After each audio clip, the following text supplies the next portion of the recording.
RRB का, nursing officer का या नर्सिंग सुपरटेंडेंट का, वही दोनों एक ही है। डिटेल नोटिफिकेशन आ चुका है। तो जो डाउट्स थे सिलेबस के रिगार्डिंग, एज क्या रहेगा, क्राइटेरिया क्या रहेगा, लास्ट डेट, पेमेंट या कैसे अप्लाई करना है, वो सारे डाउट्स क्लियर हो जाएंगे। ये नोटिफिकेशन है, अभी बहुत बड़ा पीडीएफ है तो बहुत लंबा वीडियो हो जाएगा, इसलिए मैं बहुत शॉर्ट में उसको जो इम्पोर्टेंट पॉइंट है वही वही एक्सप्लेन करूँगा। ठीक है, बाकी छोड़ दूंगा, अदरवाइज बहुत लंबा वीडियो हो जाएगा। ठीक है, ओपनिंग डेट इससे पहले भी हमने देखा था कि 17 अगस्त से चालू होने वाला है और लास्ट डेट रहेगा 16 सितंबर। देन इसके नीचे 16 सितंबर के बाद 17 सितंबर से 26 सितंबर तक रहेगा करेक्शन विंडो। उसमें आपका अगर कुछ करेक्शन है तो वो कर सकते हैं। लेकिन बस यहाँ पे पढ़िए, देखिए क्या बोला है कि आपने जब अकाउंट करते टाइम जो डिटेल्स भरी थी बस वो छोड़ के बाकी करेक्शन कर सकते हो, वो डिटेल चेंज नहीं कर सकते जो आपने अकाउंट क्रिएट करते टाइम भरी थी। तो इसलिए अकाउंट क्रिएट करते टाइम ध्यान से क्रिएट करना। Okay, then next online only, मतलब सब कुछ जो भी प्रोसेस है ऑनलाइन रहेगा। 16 तारीख लास्ट है, 16 सितंबर तब तक।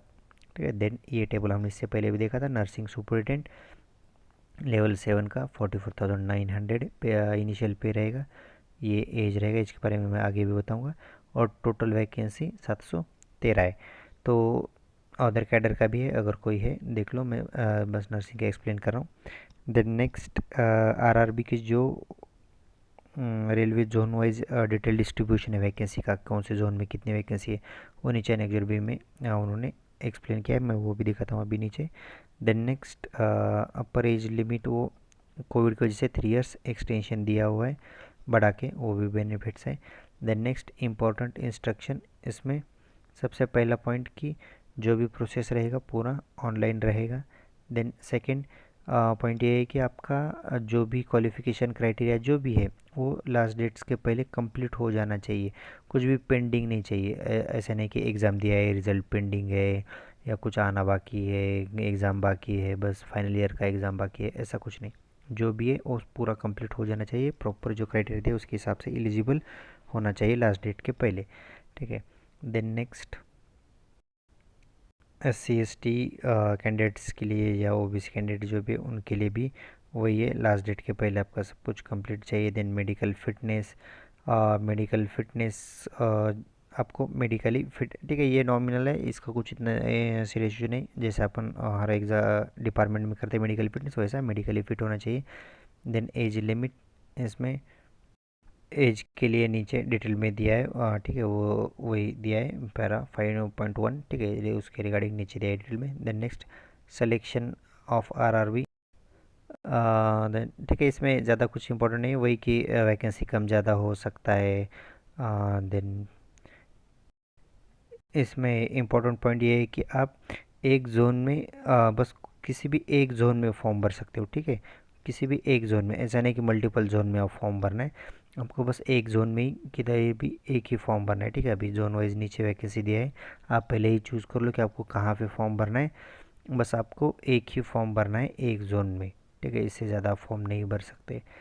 Then next during the online application, ठीक है, आपको अकाउंट क्रिएट करने के लिए बोलेगा, ये कॉमन इंस्ट्रक्शन है। Then next after the submission of online application, then next point ये है कि जो करेक्शन विंडो है 17 तारीख से चालू होगी, 17 सितंबर से। अगर आपको कुछ करेक्शन करना है तो 250 रुपये लगेंगे करेक्शन के, एक बार करेक्शन करने के लिए, और वो नॉन रिफंडेबल है, वो वापस नहीं मिलेंगे। ठीक है, एग्ज़ाम की जो मैंने लास्ट टाइम भी बोला था, जो मनी रिफ़ंड होगा वो कौन सा होगा, जो एग्ज़ाम का आप फीस भरे उसमें से रिफ़ंड होगा। बैंक के चार्जेस वगैरह कट हो गए, वो वाला रिफ़ंड होगा। आपका करेक्शन विंडो में जो आप करेक्शन करोगे वो मनी कभी रिटर्न नहीं होता। ठीक है, वो पैसा वापस नहीं आएगा, तो सोच समझ के करना वो भी।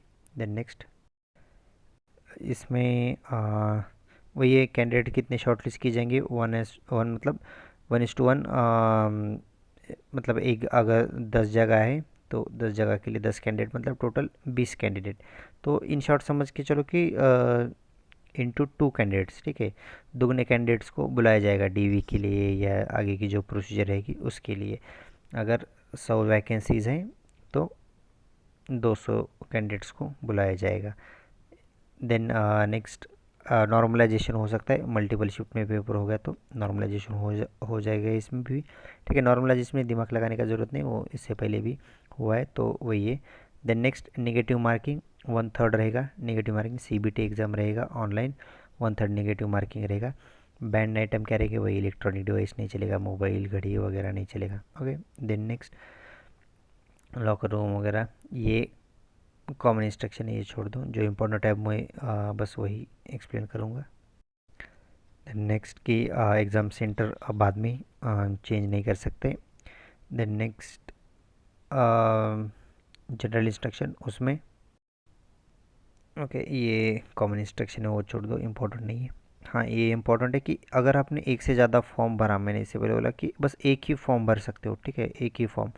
अगर more than one application for the post against C N, मतलब अगर एक से ज़्यादा अगर आपने फॉर्म भरा तो आपको रिजेक्ट कर दिया जाएगा।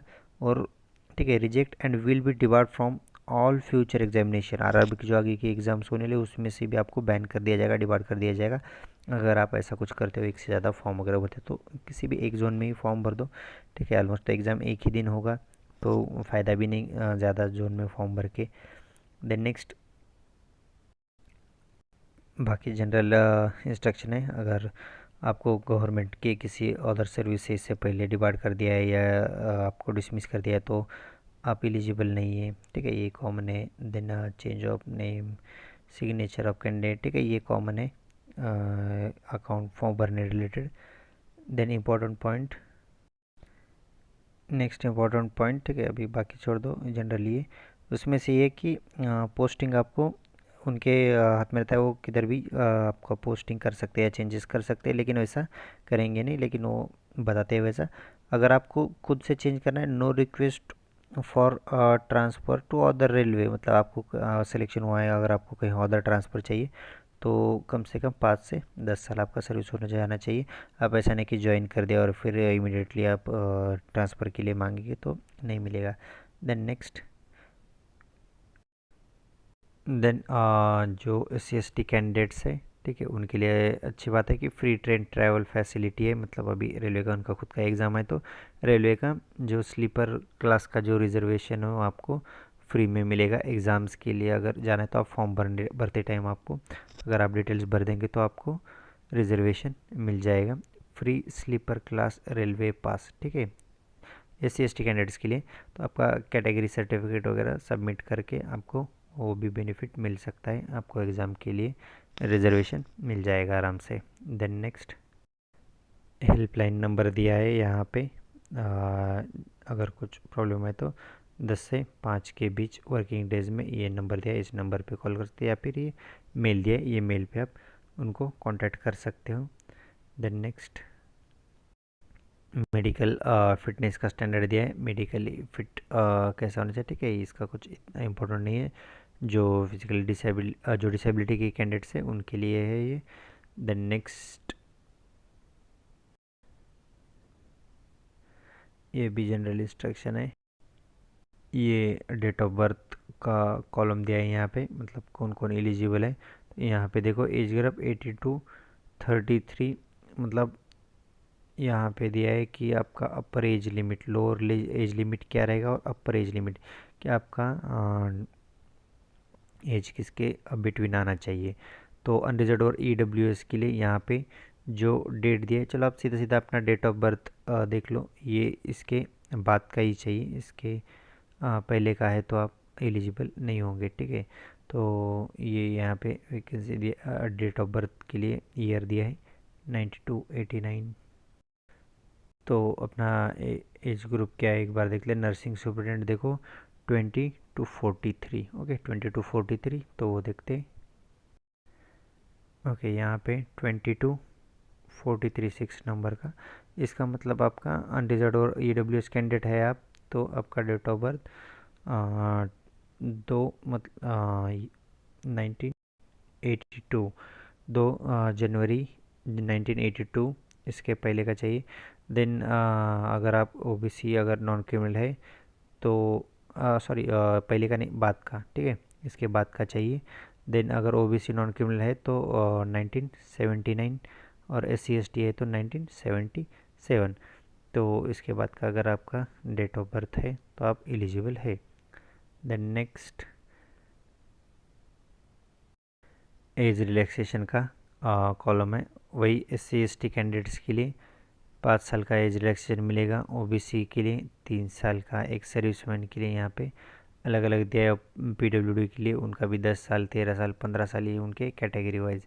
ठीक है, PWD अगर अनरिजर्व EWS है तो 10 साल का, और PWD OBC नॉन क्रिमिनल 13 साल का, PWD SC ST है तो 15 साल। ठीक है, देन नेक्स्ट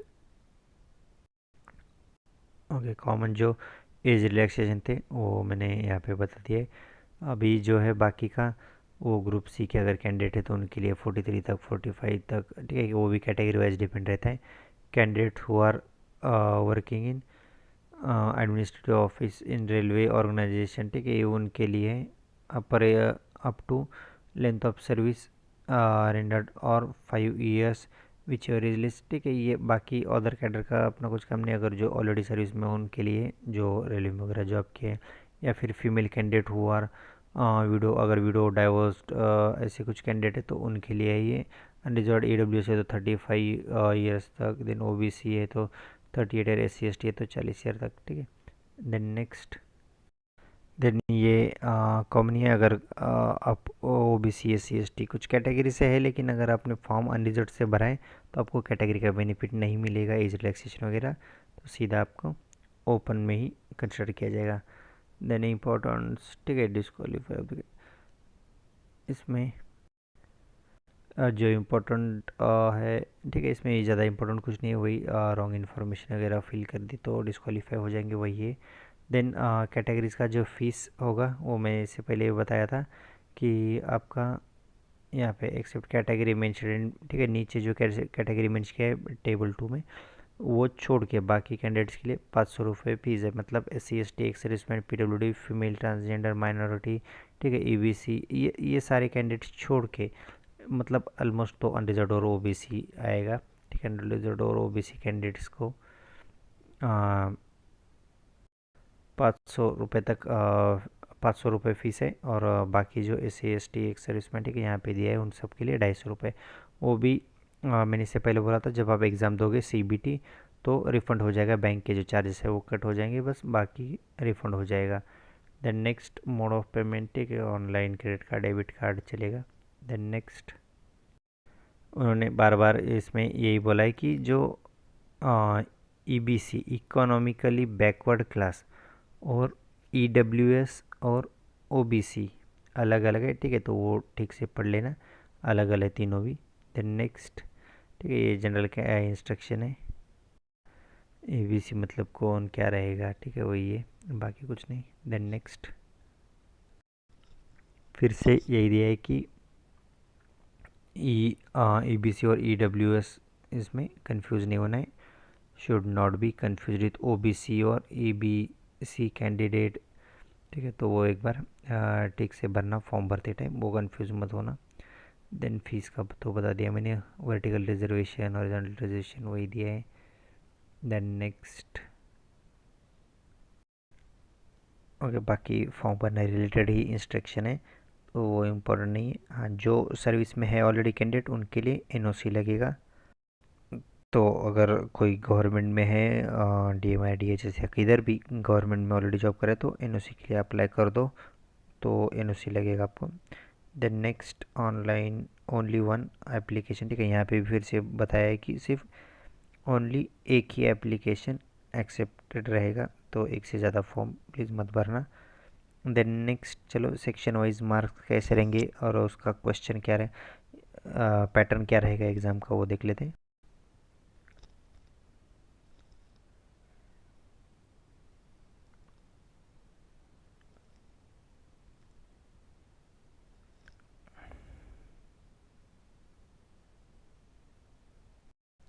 इसमें नीचे जो ये दिए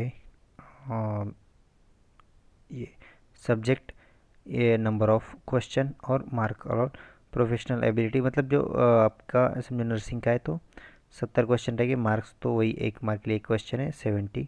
then general awareness 10, general arithmetic और जनरल इंटेलिजेंस के 10 रहेंगे और जनरल साइंस के 10, ऐसे टोटल 100 क्वेश्चन रहेंगे, 100 मार्क्स रहेंगे। टाइम ड्यूरेशन रहेगा 90 मिनट।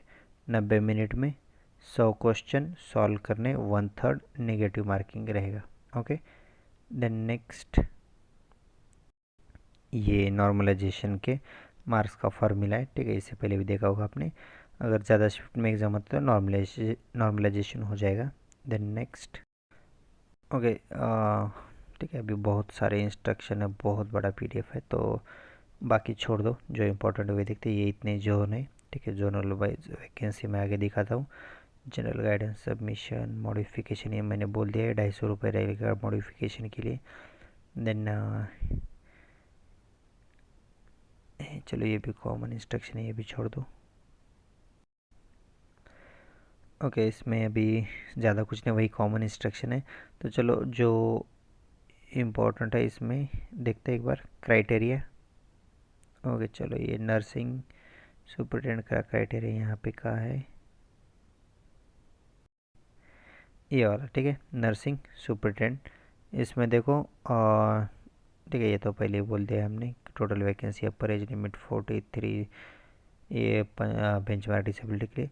क्वालिफिकेशन क्या, एजुकेशन क्वालिफिकेशन क्या लगेगा सबसे पहले, certificate of registered nurse and midwife having pass 3 year course in general nursing midwifery from, मतलब जीएनएम, ठीक है, सीधा सीधा जीएनएम चाहिए। और अगर जीएनएम नहीं है तो अदर इंस्टीट्यूट रिकॉग्नाइज, मतलब बीएससी, ठीक है, जीएनएम और बीएससी भी चलेगा। Then note, the Indian nursing council has also laid down certain special concession from the above course। Okay, चलो, आगे का कुछ इंपॉर्टेंट नहीं, मतलब एक्सपीरियंस की कुछ ज़रूरत नहीं।